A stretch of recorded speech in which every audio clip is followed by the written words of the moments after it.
My nighttime park stalker. At the time this happened, I was 13F.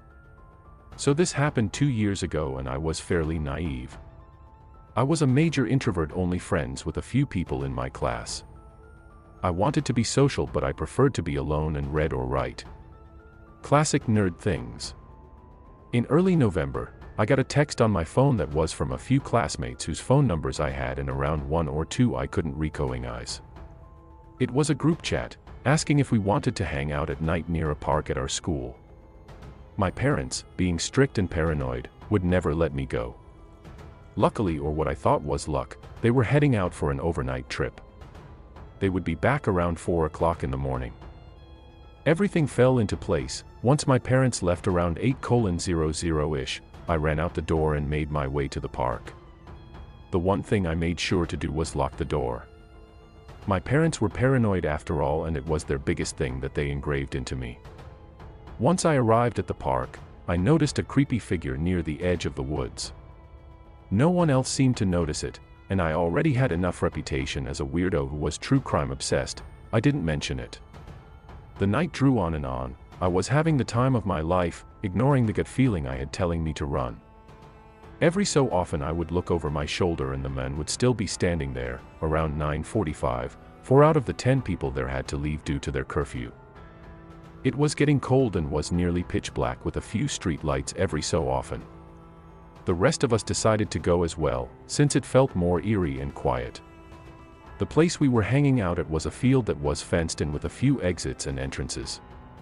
A large wide field with a small park in the back and our giant middle school behind us. The front of the field faced the empty road and the right and left sides were surrounded by forest. All of the people left were getting picked up by cars, meaning that they went the opposite way of the road since that's where the parking lot was.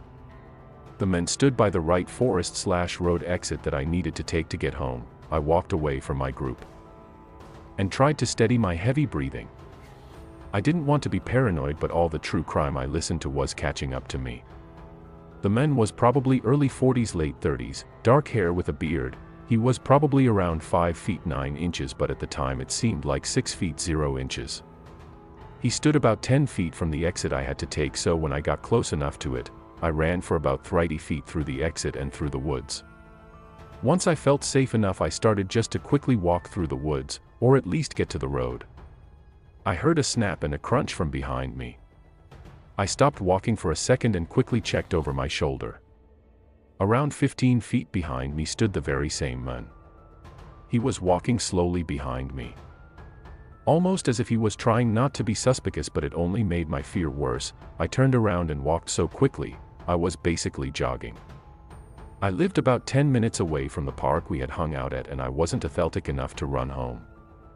After around 7 minutes of walking fast, I was in my neighborhood. I knew that I could run to my house if I had to, so I checked to see if he was still trailing behind me. To my horror, he was only 5 feet away. I ran. I ran faster than I've ever ran. I could hear his footsteps behind me thumping across the concrete as he ran too. I dove down an alleyway I knew well and tried to lose him in a park, making my way home longer. I could hear his heavy breath followed by his footsteps as he tried to keep up. I cut through houses, backyards, and front yards. I finally made it to my house and flew up the steps. I looked behind me and he had just arrived at the bottom of my stairs. I unlocked the door and burst through it, shoving it closed behind me, and I heard him hit the door with his whole body. I ran around the house and locked all the windows, turned off the lights and hid in my bedroom with a kitchen knife, just in case he got in. He didn't, luckily. If this was a better world, that's where my story would end, but it doesn't. After a few months, I haven't really told anyone what's happened since I don't want to get in trouble with my parents for sneaking out or anything. I didn't go out with anyone or any group anymore, and my loner status returned.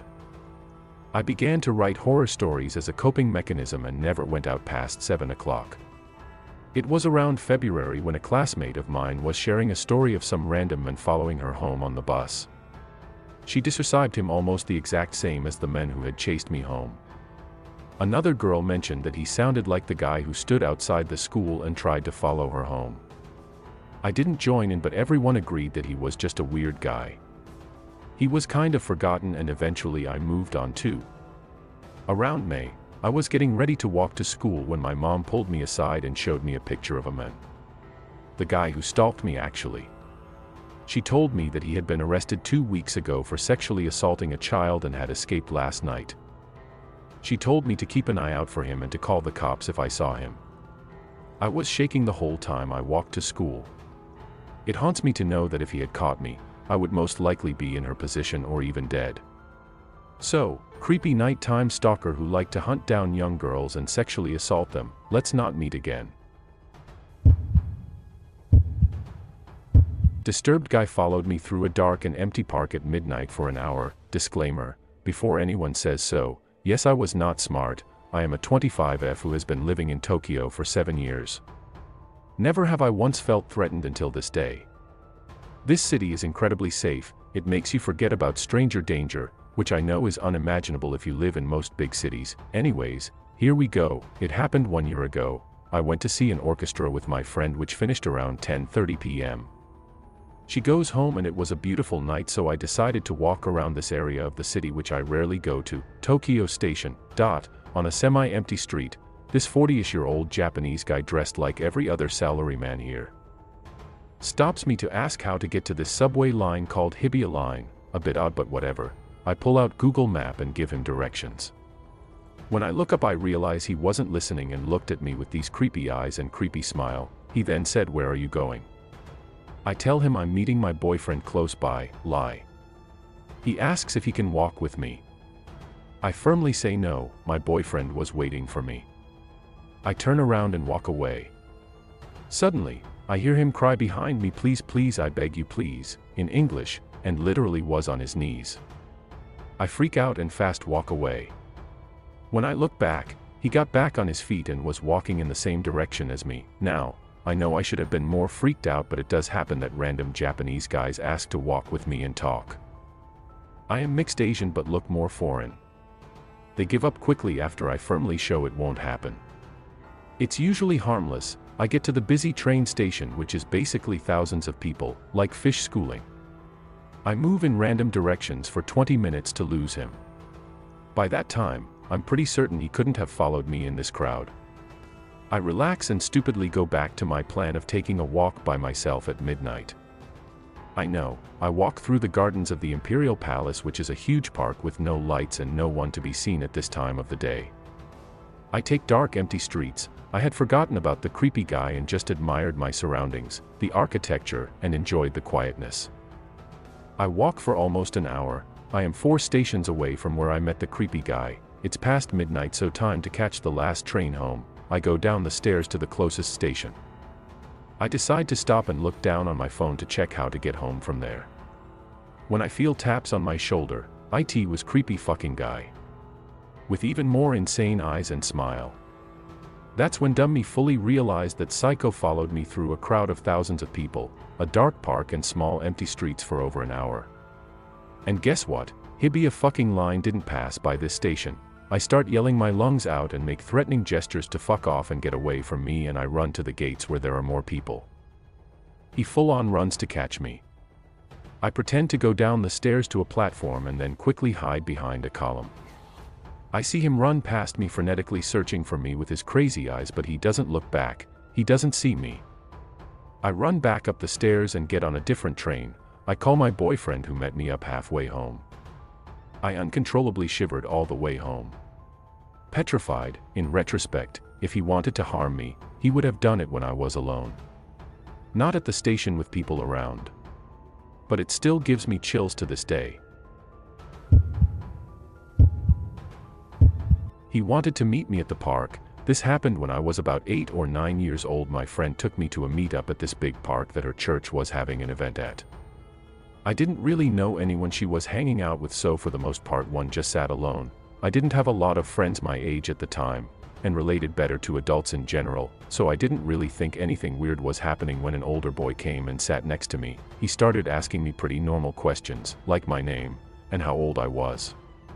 He introduced himself as Alex, then he asked me if I wanted to go hang out with him and some other boys. I was used to hanging out with groups of boys because I had a bunch of friends who were boys. So I didn't think anything about it.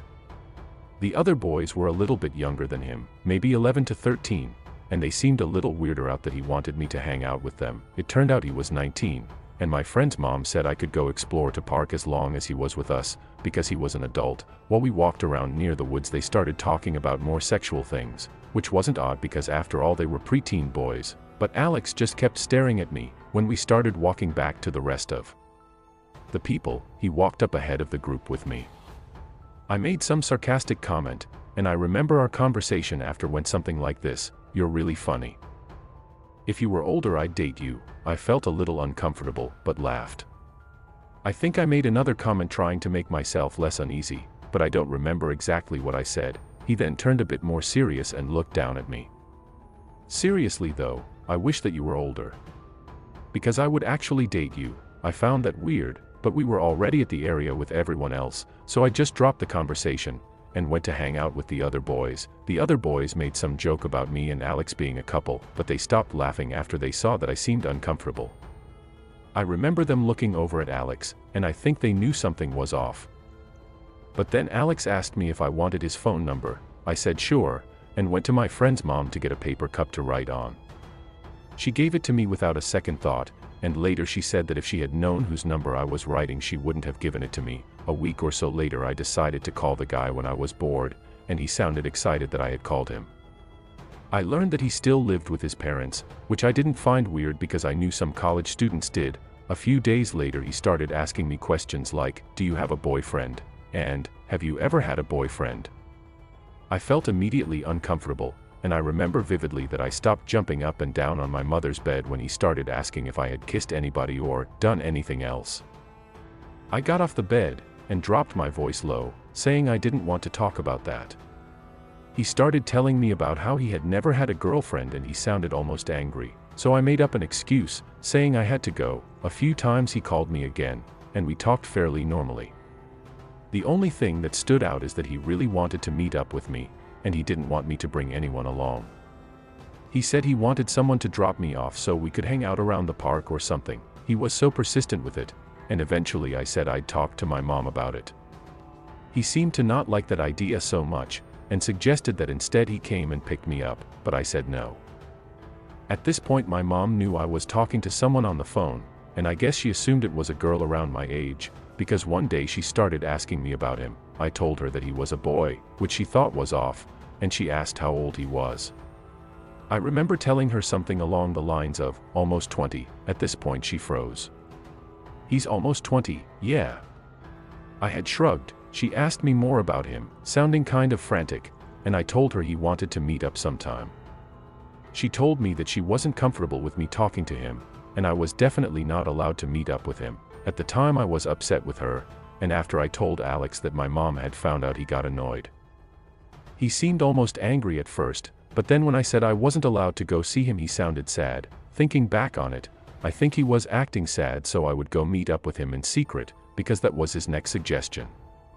I told him no as firmly as I could, and I think he realized I knew something was up because he quickly said goodbye, hanging up. That was the last I heard from him, and my mom apparently made some phone calls. I'm not sure where to, though. I know she talked to my friend's mom, but I also know she made a few more calls. I'm glad I was suspicious of him wanting to meet up with me, because I don't know what he would have done if I went to the park like he had asked. So, Alex, let's not meet ever again. The creepy men at the park. Alright, well, this happened to me 14 years ago when I was in 4th grade. Back then it was very common that every morning before school started, kids would be dropped off at the park, and from there we would walk to the school before the bell rang at 8:30 a.m. Keep in mind the park is right next door to my old elementary school, so there really wasn't much of a distance or any danger for that matter. The one and only road that led to the park and school had lots of traffic and people walking around, so my mom drops me off, and since we were pretty early and my friends were already walking toward the swing set in the park, I told her I would go there with them and wait for the bell. Mom said it was fine, but to not get to class late or else I'd be grounded. I quickly agreed, said goodbye to my mom, and headed straight to my friends. Now in this park, way in the back there is, or was, I haven't been there in years, a wooded area that you can go in for maybe half a block and then you run into a fence that separates a farm and the park. It was a very cool area to run and play in, and the swing set where my friends were hanging out at was maybe 30 feet away from the trees. As I was getting closer to my friends, I saw something shift next to a tree, and I stopped to get a better look at whatever it was. That's when I saw him, a tall man with greasy brown hair and dark clothes. He was way in the back of the park in the tree line, just looking around, not doing anything that would cause alarm. So I dismissed him as just a man walking around, or one of the farm helpers that we would usually see from time to time feeding the chickens or fixing the fence. I went on to talk to my friends, but I kept getting a bad feeling. Fortunately, my parents were very good at teaching me to listen to my instincts and be aware of my surroundings whenever I am near strangers. Feeling a bit weird about that man, I told my friends that we should start to head out to the entrance of the school, but because it was 7:45, they didn't want to get stuck in the cafeteria waiting to be allowed into the playground. I started to get upset because the bad feeling I had was getting worse. I felt kind of trapped, and it was clear to my friends that something was up with me, but they dismissed it as me being in one of my bad day moods and continued to goof off and be loud. I looked around, still feeling nervous, and looked towards the woods. He was still there, except this time he was looking at us. He had a cold look in his face, and I could tell he was angry. That's when he saw me staring, and I quickly looked away, trying to play it off. Unfortunately, that gained his attention and slowly made his way to us. When he got close, he smiled at us and in a very friendly voice started to ask general questions about what we liked. What kind of video games we liked to play, what school we went to, stuff like that. I stayed quiet and just listened to my dumb. I tell them that all the time when this comes up in conversations. Friends answer his questions without hesitation. The man then turns to me, the only girl in the group, and with a creepy smile tells me that I have beautiful black hair and a pretty face. I quietly and nervously thanked him without looking at him and moved closer to my best friend Josh. He was a 6th grader and the eldest of the bunch. When Josh saw how nervous I was because of the men, he held my hand and moved me behind him. The men looked annoyed that Josh did that and moved around him to be closer to me. At this point, I looked over to our other friends, and they finally realized that something was very wrong, but they were just as afraid as I was to do or say anything. The men kept saying that I was so beautiful and that I looked like a pretty doll, and just kept saying all these compliments that a stranger should never tell a little kid without the parents present, and even that's iffy. At this point, my instincts were telling me to run or to cry out for help, but I was petrified and couldn't move at all. The man then started to touch my hair while complimenting me and said how he would like to take me home, how I'd be his special little doll. He would buy me toys, and lots of pretty things. He then grabbed me by the arm and pulled me close to him. Thankfully, when he did that, it snapped Josh out of his fear of what was going on, and he pulled me back towards him fast, and we all took off running. He was so fast that I guess the men didn't expect it. The men cursed/yelled and started running after us. I swear it felt like we ran forever to the entrance, and I felt somewhat relieved that we were that much closer to the school and to safety, but the man was still behind us. I was sure that he was going to catch up and hurt us for running away, but when I looked back, he had stopped near a bench with a hate-filled look on his face. We finally made it out of the park and just ran straight to the entrance of the school, where one of our teachers, Ms. D, was barely making her way out to help with the street crossing. When we saw her, we ran to her, and I just collapsed on the floor sobbing while the boys told Ms. D what happened and what the men looked like. Ms. D immediately informed the office. The entire school went on lockdown and the cops were called. I stayed glued to Josh while we spoke to the cops and waited for our parents to arrive, and thankfully the teachers were very understanding of why I needed to be close to my best friend and left us alone. My mom and dad were so scared and furious that this man had tried to take me away, and were thankful that Josh reacted quickly and led us to safety. After that incident, the school took steps to make sure all kids were dropped in front of the school safely. The school district sent out letters to parents telling them to not allow us to be in the park unsupervised, and a patrol car was assigned to our school. Although the cops searched for the man, he was never found, which terrifies me, and to this day I can still remember the look in his eyes as he saw us get away. I don't know what would have happened to me had Josh not been there to protect me, and I am so thankful I had and still have such an amazing friend looking out for me. So creepy man in the park that tried to kidnap me. Let's not meet ever. I'm never taking my girlfriend's brother to the park again. So, this happened a year ago, and I'm still pretty shaken by this whole event. I thought I'd tell my story. I live in the UK, and in autumn, it gets dark at around 4 p.m. There was a school autumn break that week, so all the kids were at home, so that means my girlfriend's brother was home too. I'd been with her for a year at that point, so her family knew me pretty well and her brother enjoyed my company. She'd recently been pretty stressed out.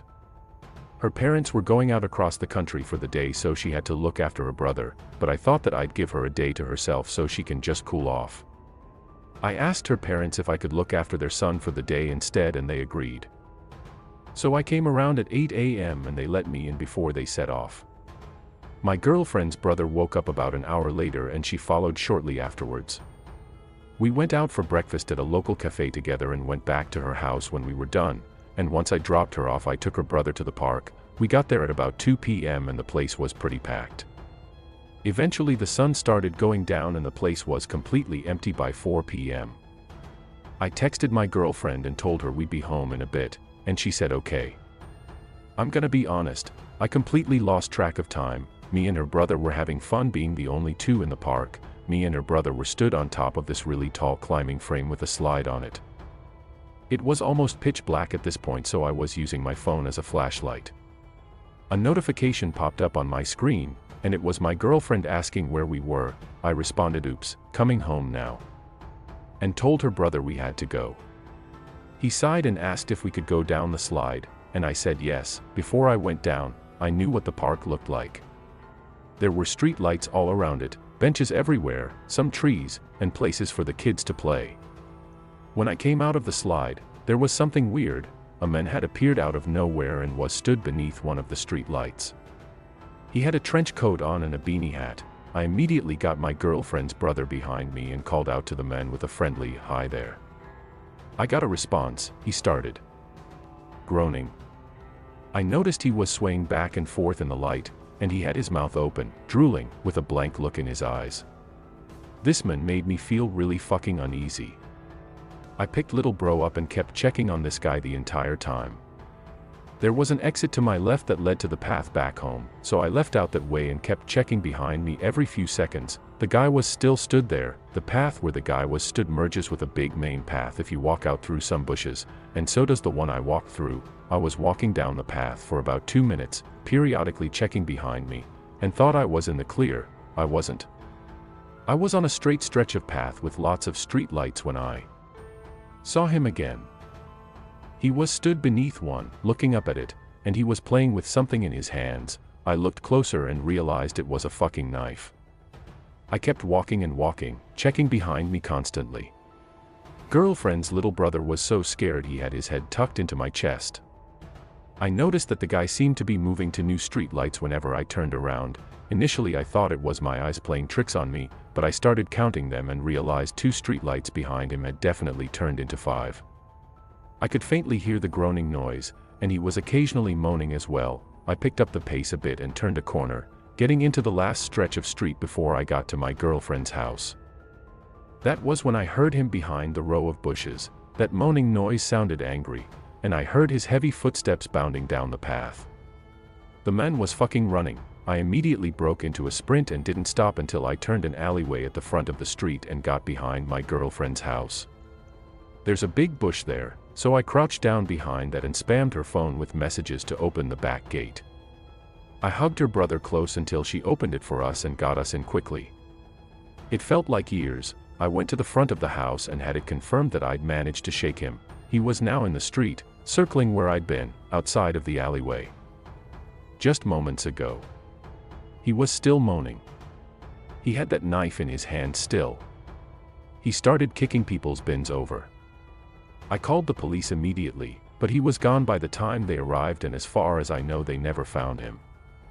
There was a similar incident near the area a few months ago I saw in a local Facebook group, but I don't think anything came of it either. Her parents thanked me for keeping their son safe and didn't hold any ill will against me for the situation. He went back to normal pretty much the day afterwards, but he still has nightmares about the event. When my country isn't in lockdown, I'm still allowed to look after him with my girlfriend, funnily enough. But we haven't been to that park ever since, and I still check over my shoulder and break into a cold sweat every time I'm alone in the street.